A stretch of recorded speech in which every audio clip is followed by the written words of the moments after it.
샬롬 삼국지 3권 7번째입니다. 아무런 소득도 없이 군사를 물리란 말씀이요. 그 말에 장비는 몹시 성이 났다. 허리에 차고 있던 칼을 뽑아들고 기령을 꾸짖었다. 우리 군사가 비록 많지 못하나 너희 무리쯤은 아이들 장난으로 밖에는 여기지 않는다. 니놈 생각에는 너희가 100만 황건적에 비해 어떠하냐. 그런데 우리 형님께서는 그 황건의 무리도 쥐 잡듯 하셨다. 니놈이 감히 그런 형님을 상하게 할 수 있다고 믿느냐? 그 흉흉한 기세가 금세 기령을 찌를 듯했다. 생각 깊은 관우가 급히 그런 장비를 말렸다. 여장군께서 우리를 한자리에 부르셨을 때는 달리 뜻이 있으셨을 것이네. 우선 그 뜻부터 듣고 보세. 싸우는 일은 나중에 각기 자기 친체로 돌아간 뒤에라도 늦지 않네. 여포가 관우의 말을 이어 얼러대듯 소리쳤다. 내가 그대들 양쪽을 부른 것은 화해하라는 뜻이었지 서로 치고 받으라는 뜻은 아니오. 멈추시오. 하지만 한쪽에서는 욕을 먹은 기령이 몹시 성이나 시끈댔고 한쪽에서는 장비가 고리 눈을 부릅뜨고 노려보고 있었다. 여포 따위의 말은 귀에 들어오지도 않는다는 듯했다. 드디어 여포가 크게 성이 났다. 가서 내 화극을 가져오너라. 벌떡 몸을 일으키며 그렇게 소리쳤다. 그리고 졸개 하나가 화극을 가져오자 그걸 힘있게 잡았다. 여포의 무예를 잘 아는 기령은 여포가 무슨 짓을 할지 몰라 안색까지 변했다. 그 바람에 장비까지도 주춤했다. 여포가 불길이 있는 눈으로 그런 양쪽을 돌아보며 한 말은 뜻밖이었다. 내가 그대들 양편에게 화해를 권한 것은 바로 하늘의 뜻에 따르게 하려는 것이오. 여포는 그렇게 잘라 말하고는 졸개에게 시켜 화극을 멀리 진문 밖에 내다 세우게 했다. 그리고 명을 받은 졸개가 시킨 대로 하자 다시 유비와 기령을 보고 엄숙하게 말했다. 진문은 여기서 150발자국 떨어져 있어. 내가 만약 화살 한 대로 저 화극에 잔가지를 쏘아 마친다면 그대들 양가는 각기 군사를 거두시오. 마치지 못한다면 각기 돌아가 싸움을 벌여도 좋소이다. 만약 내 말을 따르지 않는 쪽이 있다면 내가 그를 칠 것이오. 그 말에 기령은 속으로 가만히 생각했다. 150발자국이나 떨어진 곳에 있는 화극의 장가지를 어떻게 맞출 수 있겠는가? 그대로 여포의 말을 따르는 체하다가 못 맞히면 그때 유비를 쳐도 되리라. 그리고 한마디로 허락하니 유비도 아니 따를 수가 없었다. 그러나 기령과 같은 생각에 속으로는 애가 탔다. 술을 쳐라. 양쪽이 모두 응낙하자 여포는 좌우에 영을 내려 다시 모두에게 술 한 잔씩을 따르게 했다. 그리고 자기가 먼저 잔을 쳐들며 양쪽에 권했다. 자, 드시오. 이건 서약의 수리외다. 유비도 할 수 없이 잔을 비웠지만 술이 단지 쓴지도 모를 지경이었다. 내 활과 화살을 가져오너라. 잔을 비운 여포가 문득 좌우에게 소리쳤다. 부디 맞아 주기를. 여포가 활과 화살을 받아 쥐고 일어서는 걸 보고 유비는 속으로 빌었다. 그러나 여포는 별로 겁내는 기세가 없이 시위의 살을 먹이더니 힘껏 당겼다. 맞아라. 이윽고 여포가 보름달 모양이 된 활에서 시위를 놓았다. 화살은 땅에 떨어지는 살별처럼 시위를 떠나더니 가벼운 새소리와 함께 그대로 화극의 장가지에 맞고 튕겨 나왔다. 그 귀신 같은 솜씨에 보는 사람들은 하나같이 갈채를 아끼지 않았다. 실로 그 옛날 활로 이름을 떨친 후예에 비할 만한 신기였다. 여포도 통쾌한지 한참을 껄껄거리더니 활을 던지고 기령과 유비의 손을 끌어 서로 잡게 하며 말했다. 이것이 바로 하늘의 뜻이란 것이요. 이제 두 분은 각기 군사를 거두도록 하시오. 그러고는 다시 군사에게 명하여 술을 가져오게 한 뒤 둘 모두에게 큰 잔으로 한 잔씩 돌렸다. 유비는 당장 위급을 면하게 되어 기뻤지만 마음 한구석으로는 부끄러움도 일었다. 당당히 힘으로 헤쳐나가지 못하고 남의 도움으로 간신히 빠져나가게 된 자신의 처지가 새삼 서글퍼진 것이었다. 기령은 어이가 없었다. 여포의 귀신 같은 활솜씨에 놀라는 것도 잠시 이내 자신의 난감한 처지가 떠올랐다. 한참을 말없이 있다가 볼멘 소리로 우물거렸다. 이렇게 되고 보니 장군의 말을 따르지 않을 수 없게 되었습니다만 실로 내 처지가 난감합니다. 이대로 돌아가면 주공께서 어떻게 믿어주시겠습니까? 내가 글을 써서 공로에게 보내겠소. 여포가 태언스레 대답했다. 더 할 말이 없게 된 기령은 쓴 술만 몇 잔 더 마시다가 여포가 써주는 글을 받아 먼저 돌아갔다. 내가 아니었더라면 공은 위태로움에서 벗어나기 어려웠을 것이요. 기령이 돌아간 뒤 여포가 다시 한번 거드름을 떨었다. 유비는 그런 여포에게 절하여 고마움을 표하고 관장 두 아우와 진채로 돌아갔다. 이로써 소패성에 몰렸던 전우는 거치고 다음 날로 세 곳의 군마는 각기 그 있던 곳으로 돌아갔다. 기령이 얻은 것 없이 수춘으로 돌아가 일의 앞뒤를 고하자 원술은 크게 노했다. 여포가 그 많은 양식을 내게서 얻고도 오히려 어린아이 장난 같은 일을 꾸며 유비를 편들었으니 용서할 수 없다. 내 마땅히 중병을 이끌고 소패로 가서 유비를 사로잡고 아울러 여포도 저 부수리라. 원술이 그렇게 소리치며 펄펄 뛰자 무안하게 된 기령이 조심스레 말했다. 주공께서 그렇게 하셔서는 아니 됩니다. 여포는 그 용력이 남다를 뿐만 아니라 기름진 서주에 더 잡고 있습니다. 거기다가 유비와 함께 머리와 꼬리처럼 서로 도우면 쉽게 이길 수 없습니다. 계책을 써야 합니다. 이 마당에 계책은 또 무슨 계책이 있단 말이냐. 제가 듣기로 여포에게는 딸이 하나 있는데 이제 혼이 날 나이에 이르렀다 합니다. 마침 주공께서는 아드님이 한 분 계시니 여포에게 친히 구혼을 구하십시오. 만약 여포가 주공께 딸을 출가시킨다면 반드시 유비를 죽이게 될 것입니다. 먼 것이 가까운 것을 갈라놓을 수 없음을 이용한 계책입니다. 여포와 혼인을 맺어 가깝게 됨으로써 유비를 멀게 하여 여포로 하여금 유비를 없애게 하자는 뜻이었다. 원술이 들어보니 그럴듯했다. 그날로 다시 한윤에게 예물을 갖춰준 뒤 서주로 가 자신의 뜻을 전하게 했다. 서주에 이른 한윤은 여포에게 말했다. 주공께서는 장군을 우러르고 사모하시어 따님을 며느리로 삼음으로써 옛날 진과 진이 그랬던 것처럼 양가가 오래오래 가깝게 맺어지기를 바라고 계십니다. 허락하여 주십시오. 그 뜻밖의 혼담에 여포는 어리둥절했다. 잠시 대답할 말을 찾지 못해 눈만 멀뚱거리다가 겨우 구실을 찾아냈다. 혼사에 관한 일이라면 마땅히 그 어미도 알아야 할 것이니 내 안으로 들어가 의논해보고 결정하겠소. 그렇게 대답을 밀어놓고 안으로 들어갔다. 원래 여포에게는 두 아내와 한 첩이 있었다. 정처인 엄씨와 동탁에게서 뺏은 첩 조선 외에 소패에서 다시 맞아들인 자처 조씨였다. 그러나 조씨는 자식 없이 먼저 죽고 조선도 자식이 없어 여포에게는 오직 염씨가 낳은 딸 하나뿐이었다. 그 바람에 여포는 그 딸을 그지없이 사랑했는데 이제 원술에게 정혼이 들어온 것이었다. 따라서 안으로 들어간 여포는 엄씨를 찾아 의논을 했다. 엄씨가 얼른 대답했다. 제가 듣기로 원술은 오래전부터 회남의 털을 잡아 군산을 많고 양식도 넉넉하다고 합니다.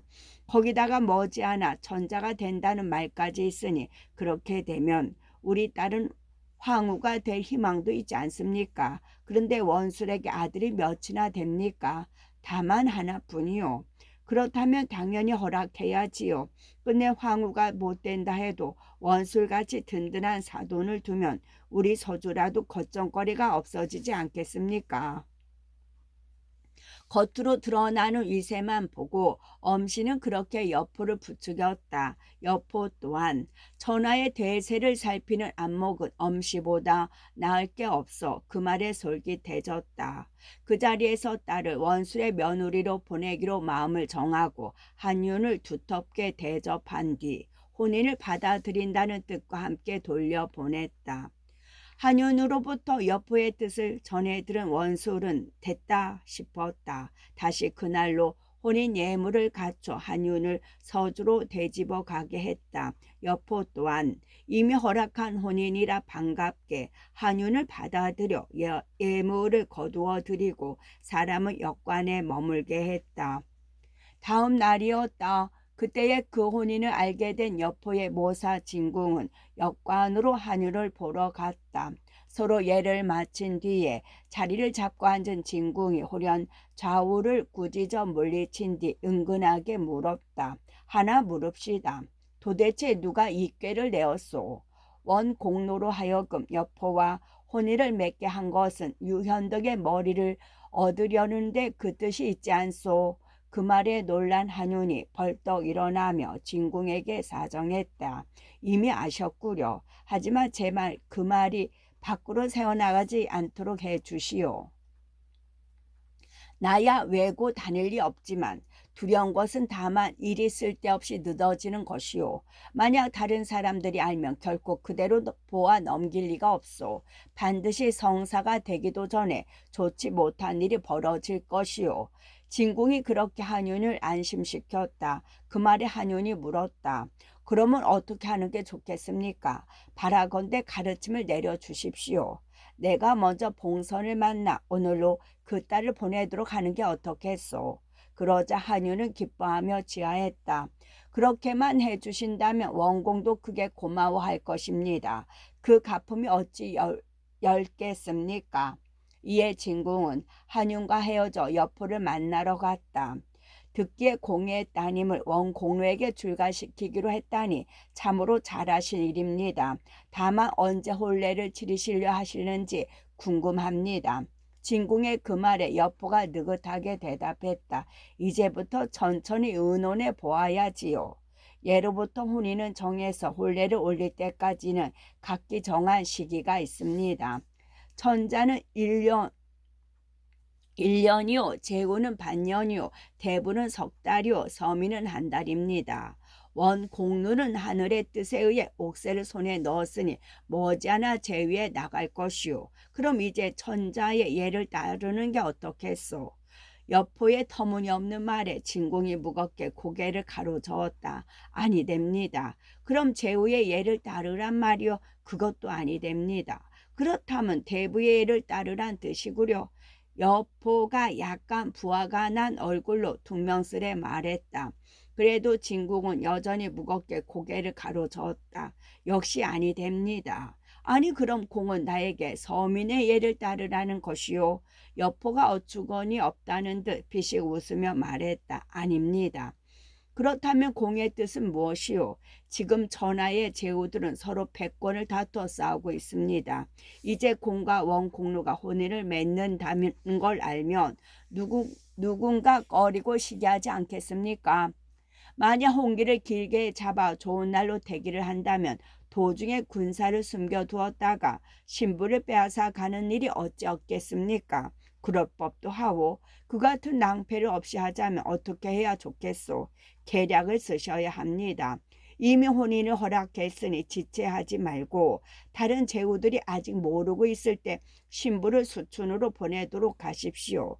신부를 그곳 별관에 묵게 해놓고 좋은 날을 골라 혼례를 올리면 아무런 낭패될 일이 없을 것입니다. 공대의 말이 옳소. 깨우쳐 주시지 않았더라면 크게 일을 그르칠 뻔했소.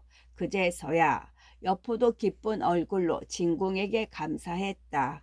그리고 아내 엄씨를 재촉해 그날 밤으로 혼수를 장만케 했다. 다음 날 경대와 장롱이며 의복 배백에 보석과 향수까지 장만되자 여포는 즉시 송헌과 위소 두 장수에게 군사를 이끌고 딸과 한윤을 호위하여 앞서가게 했다.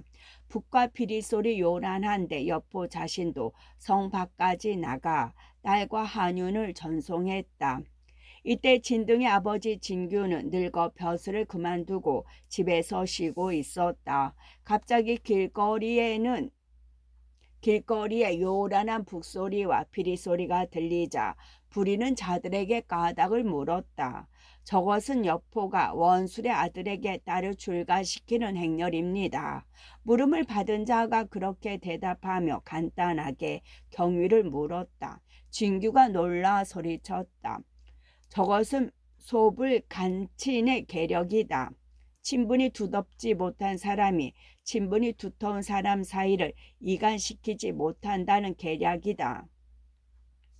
친분이 두텁지 못한 사람이 친분이 두터운 사람 사이를 이간시키지 못한다는 계략이다.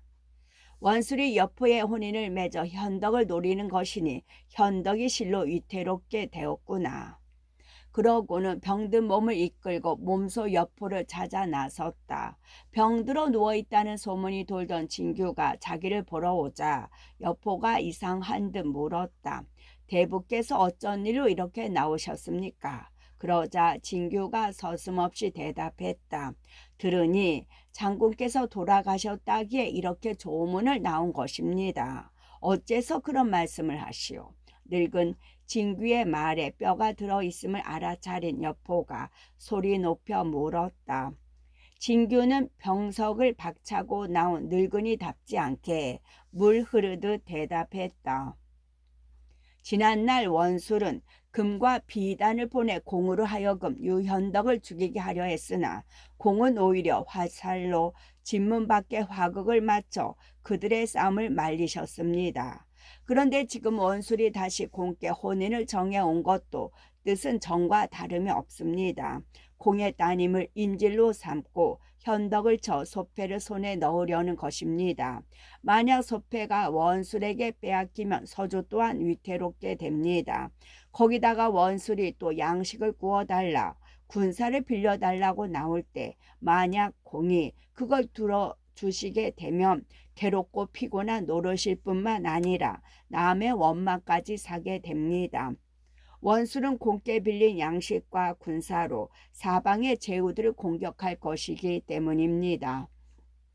그러나 만약 거절하신다면 그것은 사돈간의 친함을 저버리는 것이니 싸움이 일게 되고 따님은 목숨이 위태롭게 될 것입니다. 그뿐입니까? 듣기에 원술은 이미 황제의 칭할 뜻을 굳혔다 하니 이는 천조에 반역하는 짓입니다. 만약 그가 반역하면 공 또한 역적의 인척이 되니 천하에 누가 용서하려 들겠습니까? 살아있는 공을 보고 이 늙은 것이 감히 죽었다고 말한 것은 그 때문이었습니다. 그 말을 듣고 나니 여포는 등골이 서늘한 느낌이었다. 진궁이 나를 그르치게 하였구나. 진궁의 말을 들어볼 생각도 않고 그렇게 단식한 뒤 급히 장유를 시켜 딸을 되찾아 오게 했다. 군사를 이끌고 성을 나간 장효는 30리나 뒤쫓은 뒤에야 여포의 딸을 데려올 수 있었다. 이때 원술의 사자 한윤도 함께 끌려왔다. 여포는 그를 가두어 놓고 따로 원술에게 사람을 보내 아직 딸의 혼수가 제대로 갖춰지지 못했다는 핑계를 대고 그게 갖추어지는 대로 여포 자신이 호위에 데리고 가리라는 전가를 보냈다. 한윤을 허도로 보내 조정의 허락을 받아오게 하십시오.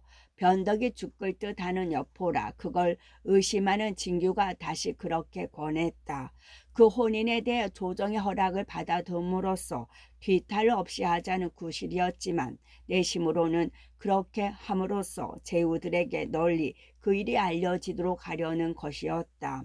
아무리 여포라고는 하지만 그렇게까지 하기에 선뜻 마음이 내키지 않았다. 진궁의 주장에도 일리가 있다고 여겨져 아직 원술과 사돈으로 맺어지는 일에 미련이 남은 탓이었다.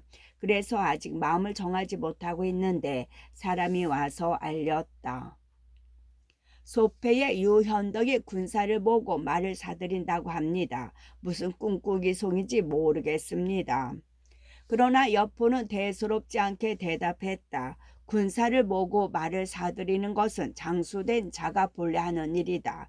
괴이하게 여길 게 무엇이겠느냐. 그런데 미처 그 말이 끝나기도 전에 부하 장수 송헌과 위속이 깨어지고 분 얼굴로 나타나 일러 바쳤다. 저희 둘은 명공의 명을 받고 산동으로 말을 사러 가던 바 마침 좋은 말이 있어 300여필이나 사들일 수 있었습니다. 그런데 돌아오는 길에 배영 경계에 이르렀을 때 강한 도적대가 나타나 반이나 빼앗아 가버렸습니다. 처음에는 산적대로 알았으나 나중에 알아보니 구두머리는 유비의 아우인 장비로서 그가 졸개들을 거짓으로 산적인 양 꾸며 우리 말을 빼앗아 갔다고 합니다. 그 말을 듣자 여포는 몹시 성이 났다. 장비가 여포를 싫어하는 것 못지않게 여포 또한 장비라면 이름만 들어도 분통이 터질 지경이었다. 급히 군마를 모으라. 소패로 가자. 여포가 펄펄 뛰며 장조를 재촉했다. 소문은 곧 나는 듯이 현덕의 귀에 들어갔다. 여포가 갑자기 대군을 일으켜 자기를 치러 온다는 말에 크게 놀랐으나 그렇다고 두 손 쳐매고 앉아 기다릴 수만은 없는 일이었다. 유비는 할 수 없이 성 안에 군마를 있는 대로 긁어모아 여포를 맞으러 성을 나갔다. 양군은 오래전에 만났다. 둥글게 서로 맞서 있는 가운데 유비가 말을 타고 나와 여포에게 물었다. 형께서는 무슨 일로 이렇게 군사를 이끌고 오셨습니까? 그러자 여포는 손가락을 들어 유비를 가리키며 꾸짖었다. 나는 지난날 진문에 세운 화극을 쏘아 맞춰 니놈의 큰 어려움을 덜어주었거늘 니놈은 어찌하여 오히려 내 말을 빼앗아 갔느냐. 유비로서는 처음 듣는 소리였다. 까닭을 알지 못해 어리둥절한 얼굴로 되물었다. 이 비가 말이 모자라 사람을 시켜 사방에 말을 사들인 적은 있습니다만 감히 형의 말을 빼앗을 리가 있겠습니까? 그렇다면 니아우 장비를 불러내거라. 얼른 빼앗은 말 150피를 내놓고 머리를 조아려서 하지 않다면 모르거니와 그렇지 않을 땐 무사하지 못하리라. 대강 일이 짐작되었지만 여포는 여전히 시퍼런 얼굴로 으름장을 놓았다. 그제서야 놀란 유비가 장비를 돌아보려는데 어느새 장비가 창을 들고 말을 달려나가며 소리쳤다. 그렇다. 이놈의 말을 내가 뺏었다. 어쩔 테냐. 완연히 싸움을 거는 짓거리였다. 여포가 그걸 참아 넘길 리 없었다. 금세 욕설로 장비의 말을 받았다. 이 고리눈 가진 도적놈아, 너는 이미 여러 번 나를 깔보았다. 그러고도 네 목이 어깨 위에 남아날 것 같으냐. 개수장 마라. 내가 너의 말 몇 마리 빼앗은 것은 그렇게도 성을 내면서 너는 왜 우리 형님의 서주를 빼앗고도 구린잎 한 번 떼지 않느냐. 보아하니 제 딸은 처음부터 여포와 한바탕 싸울 작정으로 일을 벌인 것 같았다. 말이 떨어지기 무섭게 화극을 휘두르며 나오는 여포를 장비 역시 창을 끼고 달려나가 맞으며 그렇게 또 한 번 여포의 속을 뒤집어 놓았다. 유비가 말리고 자식할 틈도 없이 장비와 여포는 치열한 싸움에 들어갔다. 쌓인 감정이 있는 둘 사이라 싸움은 그 연희 때보다 치열했다. 찌르고 맞고 후비고 비하기를 배겨 합의되도록 좀처럼 승부가 가려지지 않았다. 논란 중에도 유비는 이미 싸움을 말리기는 틀렸다고 생각했다. 싸워야 한다면 여포는 군사가 많고 자기는 적으니 성에 의지하는 수밖에 없었다. 이에 유비는 급하게 징을 울려 군사를 소패성 안으로 불러들였다. 장비도 싸움을 그치고 뒤를 막으며 성 안으로 되돌아왔다.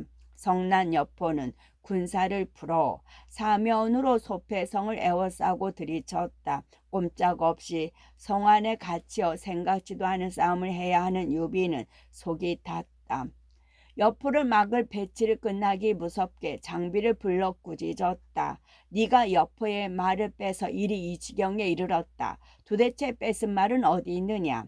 성 안에 여러 절에 나누어 감춰뒀습니다. 장비가 우물쭈물 대답했다. 한동안 생각에 잠겼던 유비가 천천히 입을 열었다. 지금 여포와 싸워서는 아니 된다. 이겨도 져도 좋을 것은 우리가 아니다. 말을 돌려주고 화해를 해보자. 그리고 사람을 여포의 진체로 보내 사정을 설명한 뒤 말을 돌려줄 테니 싸움을 그만두자는 전가를 보냈다. 여포도 대강 사정을 짐작한 데다 유비가 그렇게 굽히고 나오자 약간 마음이 누그러졌다. 말만 돌려받는다면 구태여 싸울 까닭이 없다는 생각이 들어 슬며시 유비의 제안을 따르려 했다. 그때 진궁이 여포를 충동질했다. 지금 유비를 죽이지 않으면 뒷날 반드시 그에게 해를 입게 될 것입니다. 이왕 내친 김이니 그대로 급하게 들이치십시오. 생각하면 쓸쓸한 진궁의 면모였다. 처음 조조를 따라 벼슬 자리를 버리고 난세에 뛰어들 때만 해도 진궁은 전하를 위한 대의에 몸과 마음을 불태우고 있었다. 그러나 그로부터 10년도 흐르지 않은 지금 그는 여포 같은 어리숙한 주인 아래서 눈앞에 이게만 급급한 권모의 사람으로 변해버린 것이었다. 어쩌면 그의 눈에는 유비 또한 조조에 못지않게 음험한 야심가로 비쳤는지 모르지만 확실히 그 같은 부추김은 대세를 살펴내린 판단은 못되었다. 귀가 엷은 여포는 진궁의 말을 듣자 금세 마음이 변했다. 유비의 청을 들어주려던 생각을 바꾸고 오히려 한층 급하게 소패성을 들이쳤다. 넓고 기름진 서주를 근거로 한 여포가 힘을 다해 소패를 들이치니 유비의 위태롭기가 바람 앞에 등불 같았다. 그럭저럭 얼마간은 버텼으나 마침내 더 견딜 수 없자 미축과 손건을 불러놓고 의논했다. 손건이 조심스레 한 가지 방도를 내었다. 제가 알기로 조조가 가장 미워하는 것은 여포입니다. 위태로운 이 소패를 버리고 허도로 가 조조에게 의탁하는 게 어떻겠습니까? 그에게 군사를 빌려 여포를 깨뜨리는 게 지금으로서는 가장 상책인 듯합니다. 유비도 생각해보니 그밖에 달리 어쩌는 수가 없었다. 곧 조조에게 의탁해 가기로 마음먹고 다시 물었다. 누가 선봉이 되어 여포의 포위를 뚫고 나가 보겠느냐. 제가 죽기로 싸워 길을 열어보겠습니다. 장비가 유비의 물음이 채 끝나기도 전에 일어나 말했다. 이를 벌린 것이 자기라. 그렇게 앞장선 것이었다. 유비도 말리지 않았다. 좋다. 그럼 익덕이 앞서 길을 열고 운장은 뒤를 막으라. 나는 중군이 되어 늙고 어린 사람들을 지키겠다. 그리고 그날 밤 삼경에 북문으로 성을 빠져나가기로 결정을 내렸다. 유비가 정한 대로 대오를 짠 채 준비하고 있던 성안의 군사들은 그날 밤 삼경 달이 뜨기 무섭게 북문을 열고 뛰쳐나갔다. 마침 그쪽을 에워싸고 있던 것은 송헌과 이속이었다. 갑자기 군사가 쏟아져 나오는 걸 보고 얼결에 길을 막았으나 장비의 범 같은 기세에 눌려 쫓겨난 뒤 멀찌감치서 둘러싸기만 했다. 그 틈에 유비가 중군을 거느리고 성을 빠져나와 장비의 뒤를 따랐다. 이번에는 여포의 장수 장효가 급하게 뒤를 쫓았다. 그러나 관우가 뒤를 지키고 있으니 또한 함부로 따라붙지 못했다. 그 바람에 유비는 노소를 보호해 무사히 소패성을 빠져나갈 수 있었다. 여포는 유비가 이미 달아난 것을 알자 뒤를 쫓으려 들지 않았다. 소패를 빼서 후환을 없이 한 것으로 만족할 뿐 달아나는 유비를 쫓아 죽일 만큼 모질지는 못했다. 곧바로 소패로 들어가 남은 백성들을 안심시킨 뒤 고순에게 소패를 지키게 하고 자신은 다시 서주로 돌아가 버렸다. 한편 소패를 빠져나간 유비는 처음에 생각해 둔 대로 허도에 이르렀다.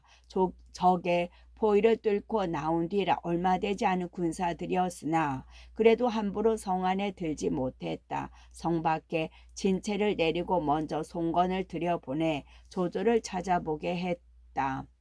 그의 뜻을 안 뒤에 성 안으로 들어가려는 생각에서였다. 조조를 만난 송건은 그간의 경위를 말하고 특히 그에게 투항하고 싶다는 유비의 뜻을 간곡히 전했다. 내심으로 여포와 유비의 결속을 늘 근심해오던 조조는 기뻤다. 화살 한 개 허비하지 않고 유비와 여포가 갈라선 걸 보게 되었을 뿐만 아니라 유비는 근거조차 없는 너돌이 신세가 되고 여포는 발톱이 상한 호랑이 꼴이 된 걸 알았기 때문이었다. 거기다가 더욱 기쁜 것은 유비가 스스로 자기의 손 안으로 걸어 들어온 것이었다. 까닭없이 유비를 경계해 오던 그는 그 좋은 기회를 놓치고 싶지 않았다. 그를 받아들이자 두텁게 온정을 베풀어 내 사람을 만들어 보자. 공손찬 따위도 한 일을 이 조조가 못할 까닭이 무엇인가. 만약 그렇게 되지 않더라도 최소한 내 연못 안에 가두어 둘 수는 있겠지. 그가 아무리 교룡 같은 인물이라 할지라도 작은 연못에 갇히어서야 무슨 조화를 부릴 수 있겠는가. 조조는 속으로 그렇게 중얼거리며 진정으로 반갑고 기쁜 표정을 지어 송건에게 말했다. 현덕은 나와 형제 같은 사이요. 어찌 그가 어려운 처지에 떨어진 걸 못 본 채 할 수 있겠소. 가서 이리로 들라 이르시오. 그 말에 은근히 마음을 졸이던 송건은 속으로 가만히 안도의 숨을 쉬었다. 이튿날이었다. 유비는 관우와 장비를 군사들과 함께 성 밖에 남겨둔 채 손건과 미충만 데리고 성 안으로 들어갔다. 문관들만 데려감으로써 혹시라도 조조를 자극하는 일이 없게 한 것이었다. 조조는 유비를 상빈의 예로 맞아 대접이 후하기를 이를 데 없었다. 결코 갈 데 없이 찾아든 뜨내기 장수를 맞는 사람의 태도가 아니었다. 이 비가 저를 대함에 박하지 않았거늘 오늘 오히려 여포에게 쫓기는 신세가 되었습니다. 실로 어찌해야 이 바다 같은 한을 풀게 될지 모르겠습니다. 예를 마친 뒤 그간의 경위를 짤막하게 말한 유비가 침통한 얼굴로 그렇게 덧붙였다. 조조가 그런 유비를 위로했다. 여포는 원래가 의리없는 무리외다. 나와 형제가 힘을 합쳐 저 없애면 될 것이니 너무 상심하지 마시오. 그리고 잔치를 열어 뒤늦도록 함께 마신 뒤에야 보내주었다. 유비가 돌아간 뒤 순옥이 들어와 조조를 보고 말했다. 유비는 여포 따위와 비할 인물이 아닙니다. 그 뜻이 만만찮은 당금의 영웅이니 더 잘하기 전에 일찍 없애는 게 좋습니다. 그렇지 않으면 뒷날 반드시 큰 근심거리가 될 것입니다. 냉철한 순옥에게는 이미 유비가 한의 신하로 남아있지 않은 것 같은 예감이 와 닿은 것일까. 좀처럼 하지 않은 박한 소리였다. 그러나 마음속으로 생각해 둔 바가 있는 조조는 얼른 대답하지 않았다. 철저하게 한의 부흥을 위주로 생각하는 순욱은 그 무렵부터 조조에게 조금씩 경계를 사고 있었음에 틀림이 없었다. 순욱이 생각하는 적과 자신이 적이 다를 수 있다는 생각에서 조조는 얼른 대답을 하지 않았다. 그러다가 순욱이 나가고 완전히 자기의 사람이라고 믿는 곽가가 들어오자 불쑥 물었다. 순욱이 내게 유현덕을 주기라 하는데 그대의 뜻은 어떤가? 곽가가 잠깐 생각에 잠겼다가 대답했다. 아니 됩니다. 주공께서는 지금 의병을 일으키시어 전하 백성들을 위해 부악한 무리를 없애고자 하십니다. 그렇게 하시려면 믿음과 의리를 짚어 전하의 뛰어난 인물들을 모아 들이셔야 하는데 만약 의심과 두려움이 일면 그들은 즐겨 주공께로 모여들지 않을 것입니다. 비록 유현덕이 영웅의 이름을 얻고 있으나 지금은 공궁하여 주공께 의지하러 온 것입니다. 만약 그를 죽이면 이는 어진이를 해친 것이 되고 맙니다. 천하에 지모 있는 선비들이 이 소문을 들으면 절로 의심이 생겨 주공께로 오지 않을 것인바 그때는 누구와 더불어 천하를 평정하시겠습니까? 무릇 걱정되는 한 사람을 없애고자 천하의 신망을 잃는 일은 현명한 저사가 못됩니다. 아직은 천하가 안정되지 못한 때인 만큼 주공께서는 부디 깊이 헤아려 주십시오. 한마디 한마디가 조조의 마음에 꼭 드는 말이었다. 이에 조조는 몹시 기뻐하며 치하했다. 그대의 말이 정이 내 마음과 맞다. 그리고 다음 날로 천자에게 표를 올려 유비를 여주목에 전거했다. 그걸 보고 정욱이 다시 순욱과 같은 뜻을 말했다. 유비는 끝내 남의 아래에 있을 사람이 아닙니다. 일찍 도모함만 못합니다. 그러나 조조는 좋은 말로 그 권유를 물리쳤다. 지금은 전하의 영웅들을 불러 모아 써야 할 때요. 한 사람을 죽여 전하의 인심을 잃어서는 아니되오. 이는 나와 곽봉요의 뜻이 하나가 된 결정 이외다. 그러고는 군사 3천과 곡식 만섬을 주어 예주에 부임토록 했다. 예주는 유비가 전에 있던 서주와 소패에서 멀지 않은 곳이었다. 조조가 유비를 예주로 보낸 것은 거기서 소패로 군사를 내어 전에 흩어진 옛 군사들을 다시 모아들인과 아울러 여포를 공격할 틈을 엿보게 하려는 의도였다. 유비에게 여포를 쳐 서륙할 기회를 만들어 준 것 같지만 실은 유비를 이용해 여포란 만만찮은 상대를 견제하는 셈이었다. 예주에 이른 유비는 새로이 얻은 군사와 군량을 미천으로 다시 힘을 기르기 시작했다. 여포에게 쫓길 때 흩어진 옛 군사들이 다시 모여들고 새로 뽑은 군사도 보태 유비는 오래자나 상당한 힘을 회복할 수 있었다. 그러나 아직 혼자 힘으로는 여포를 넘볼 처지가 못돼 유비는 다시 조조에게 사람을 보내 함께 여포를 치자는 글을 올리게 했다. 그래도 이만하니 다행입니다. 서주를 잃었으나 새로 예주를 얻고 또 조조란 든든한 동맹군을 얻었으니 머지않아 주공께서도 크게 세력을 덜치실 것입니다. 일이 그쯤 되자 손건이 잠옷 다행스런 표정으로 그렇게 말했다. 그러나 유비는 오히려 침투한 얼굴로 중얼거렸다. 아닐세. 우리는 오히려 조조의 작은 연못에 갇힌 셈이네. 언제 다시 구만리 장천으로 치솟을 날이 올지.